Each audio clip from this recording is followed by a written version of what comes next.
Kailangan din na imo day kanang ipa-dry ay pritohon. Yes, of course. Unsa na mo karne lang sa baboy o Tuna. tuna? Ganun kailangan ko ang yang kabasa. Aron, di mo pasiksik mo mantika. Inandong. Ay ganon. Tas butangan day asin. Tuna fillet mo gud ni. Ang galing. Galing, tas baliktad na naman. Asin kunti. Ang galing. Paminta dayon. Tas uminta. Ang magluto ro. Tas ganun buta paminta. Asin tapos paminta dayon. Salt and pepper to taste. Ganon? Yeah. No, ganon pala yorn? Naku, anong lasa na yan? Adobo. Bilat. Ay, gago.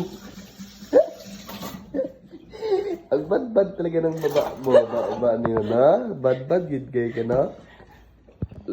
Abi na kog kuan, ang imo ibutang kay butter dra. Butang nig oil. Masunog man yan, Roro. Naunsa man si Roro? Ay, ganon? Ay, ganun. Butang nig gamay nga oil. Kasi I know may parating na baby na naman. Ay, ganon? Yes. Ganun. Ay, ba? Punin ko na yan. Pag brown ang baby, akin yan. Ay, ganon? Yes. Ganun. Ganon pala yon. Ganun. So, ayan guys. Lagyan na natin yung mga isda. Siwa na tuna na isda. Pag mainit na yung butter at saka oil. Tapos hintayin mo lang yan guys ng mga until na magba-brown na siya, no? Ganon. Ganun.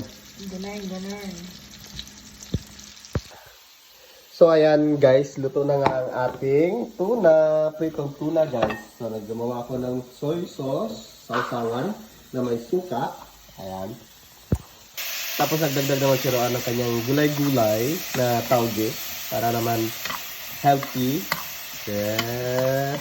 Diba? Ano mo sasabi mo laging? Food is life. Yan. Food is life. Itong lasa sa ano na lang. Alright, dira. So, luto na gid guys. Ting panihapon na guys. Ayan. So, manihapon na ta. Lina dire. Manihapon na. Ang sudan. Ready na ang among pritong isda. Dayon, nagtunga lang mi siyang giluto nga tawge. Gibutang mi sa plato. Diretso. So, ayan. Okay na to. Kain na tayo guys. Maraming salamat. Let's pray.